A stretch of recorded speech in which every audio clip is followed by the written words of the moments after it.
Gautama Buddha nama aslinya Pangeran Siddhartha, pendiri agama Buddha, salah satu dari agama terbesar di dunia. Putra Raja Kapilavastu, timur Laut India, berbatasan dengan Nepal. Siddhartha sendiri, marga Gautama dari suku Sakaya, konon lahir di Lumbini yang kini termasuk wilayah negara Nepal. Kawin pada umur 16 tahun dengan sepupunya yang sebaya. Dibesarkan di dalam istana mewah, Pangeran Siddhartha tak betah dengan hidup enak berleha-leha, dan dirundung rasa tidak puas yang amat.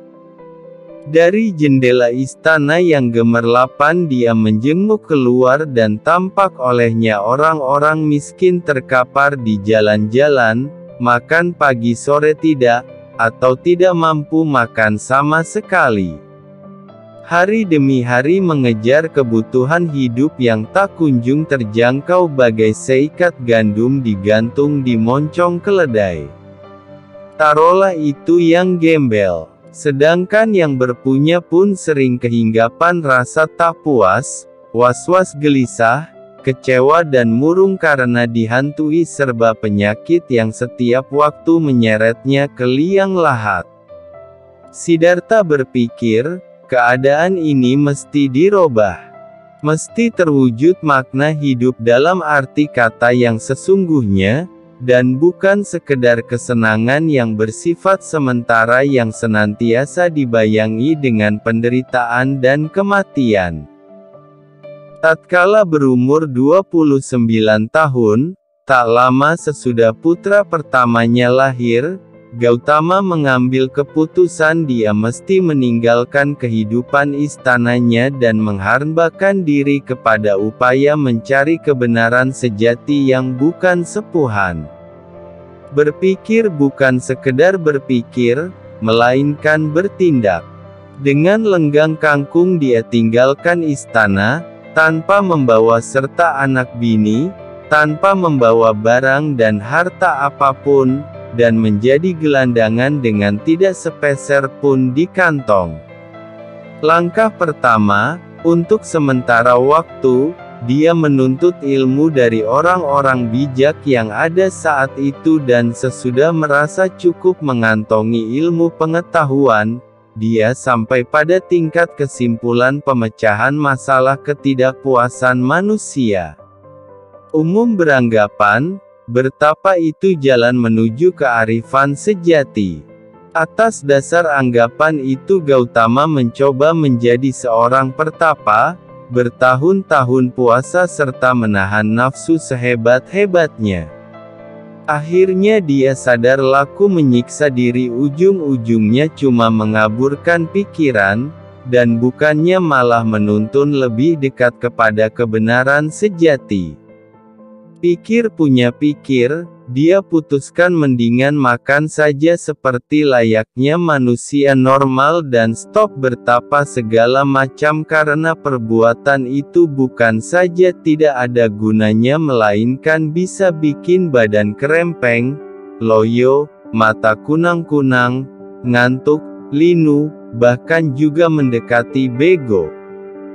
Dalam kesendirian yang tenang tenteram dia bergumul dengan peri kehidupan problem manusiawi.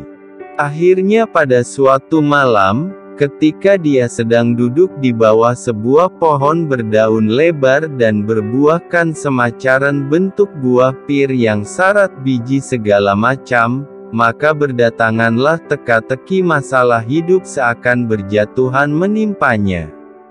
Semalam suntuk Siddhartha merenung dalam-dalam dan ketika mentari merekah di ufuk timur dia tersentak dan berbarengan yakin bahwa terpecahkan sudah persoalan yang rumit dan dia pun mulai saat itu menyebut dirinya Buddha, orang yang diberi penerangan. Pada saat itu umurnya menginjak 35 tahun. Sisa umurnya yang 45 tahun dipergunakannya berkelana sepanjang India bagian utara, menyebarkan filosofi barunya di depan halayak siapa saja yang sudi mendengarkan. Saat dia wafat, Tahun 483 sebelum Masehi, sudah ratusan ribu pemeluk ajarannya. Meskipun ucapan-ucapannya masih belum ditulis orang, tapi petuah-petuahnya dihafal oleh banyak pengikutnya di luar kepala, diwariskan dari satu generasi ke generasi berikutnya lewat mulut semata. Pokok ajaran Buddha dapat diringkas di dalam apa yang menurut istilah penganutnya, 4 kebajikan kebenaran. Pertama, kehidupan manusia itu pada dasarnya tidak bahagia. Kedua, sebab musabab ketidakbahagiaan ini adalah memikirkan kepentingan diri sendiri serta terbelenggu oleh nafsu. Ketiga, pemikiran kepentingan diri sendiri dan nafsu dapat ditekan habis bila mana segala nafsu dan hasrat dapat ditiadakan. Dalam ajaran Buddha disebut nirvana. Keempat, menimbang benar, berpikir benar, berbicara benar, berbuat benar, cari nafkah benar, berusaha benar, mengingat benar, meditasi benar. Dapat ditambahkan agama Buddha itu terbuka buat siapa saja, tak peduli dari ras apapun dia. Ini yang membedakannya dengan agama Hindu. Beberapa saat sesudah Gautama wafat, agama baru ini merambat pelan. Pada abad ketiga sebelum Masehi, seorang kaisar India yang besar kuasa bernama Asoka menjadi pemeluk agama Buddha. Berkat dukungannya, penyebaran agama Buddha melesat deras, bukan saja di India tapi juga di Burma. Dari sini agarna itu menjalar ke seluruh Asia Tenggara, ke Malaysia dan Indonesia. Angin penyebaran pengaruh itu bukan cuma bertiup ke selatan melainkan juga ke utara, menerobos masuk Tibet, ke Afghanistan dan Asia Tengah. Tidak sampai situ, dia mengambah Cina dan merenggut pengaruh yang bukan buatan besarnya dan dari sana menyeberang ke Jepang dan Korea. Sedangkan di India sendiri agama baru itu mulai menurun pengaruhnya sesudah sekitar tahun 500 Masehi, malahan nyaris punah di tahun 1200. Sebaliknya di Cina dan di Jepang, agama Buddha tetap bertahan sebagai agama pokok. Begitu pula di Tibet dan Asia Tenggara, agama itu mengalami masa jayanya berabad-abad. Ajaran-ajaran Buddha tidak tertulis hingga berabad-abad sesudah wafatnya Gautama. Karena itu mudahlah dimaklumi mengapa agama itu terpecah-pecah ke dalam pelbagai sekte. Dua cabang besar agama Buddha adalah cabang Theravada, pengaruhnya terutama di Asia Tenggara dan menurut anggapan sebagian besar sarjana-sarjana Barat, cabang inilah yang paling mendekati ajaran-ajaran Buddha yang asli.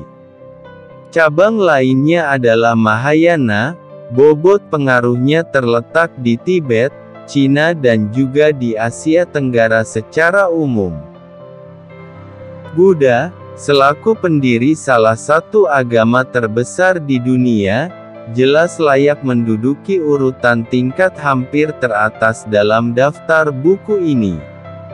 Karena jumlah pemeluk agama Buddha tinggal 200 juta dibanding dengan pemeluk agama Islam yang 500 juta banyaknya dan 1 miliar pemeluk agama Nasrani, dengan sendirinya pengaruh Buddha lebih kecil ketimbang Muhammad atau Isa. Akan tetapi, beda jumlah penganut jika dijadikan ukuran yang keliwat ketat bisa juga menyesatkan. Misalnya, matinya atau merosotnya agama Buddha di India bukan merosot sembarang merosot, melainkan karena agama Hindu sudah menyerap banyak ajaran dan prinsip-prinsip Buddha ke dalam tubuhnya. Di Cina pun, sejumlah besar penduduk yang tidak lagi terang-terangan menyebut dirinya penganut Buddha dalam praktek kehidupan sehari-hari sebenarnya amat dipengaruhi oleh filosofi agama. Agama Buddha, jauh mengungguli baik Islam maupun Nasrani, punya anasir pasifis yang amat menonjol. Pandangan yang berpangkal pada tanpa kekerasan ini memainkan peranan penting dalam sejarah politik negara-negara berpenganut Buddha. Banyak orang bilang bila suatu saat kelak Isa turun kembali ke bumi dia akan melongo kaget melihat segala apa yang dilakukan orang atas namanya, dan akan cemas atas pertumpahan darah yang terjadi dalam pertentangan antar sekte yang saling berbeda pendapat yang sama-sama mengaku jadi pengikutnya. Begitu juga akan terjadi pada diri Buddha. Dia tak bisa tidak akan ternganga-nganga menyaksikan begitu banyaknya sekte-sekte agama Buddha yang bertumbuhan di mana-mana, saling berbeda satu sama lain walau semuanya mengaku pemeluk Buddha.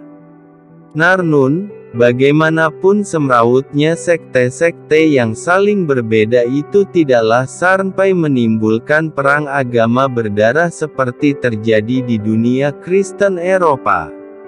Dalam hubungan ini, paling sedikit berarti ajaran Buddha tampak jauh mendalam dihayati oleh pemeluknya ketimbang ajaran-ajaran Isa dalam kaitan yang sama.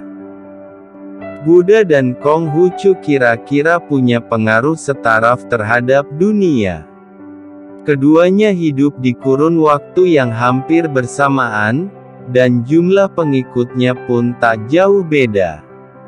Pilihan saya menempatkan nama Buddha lebih dulu daripada Konghucu dalam urutan disandarkan atas dua pertimbangan. Pertama, perkembangan komunisme di Cina nyaris menyapu habis pengaruh Konghucu, sedangkan tampaknya masa depan Buddha masih lebih banyak celah dan pengaruh ketimbang dalam Konghucu. Kedua, kegagalan ajaran Konghucu menyebar luas keluar batas Cina menunjukkan betapa erat bertautnya ajaran Konghucu dengan sikap dan tata cara zaman Cina lama.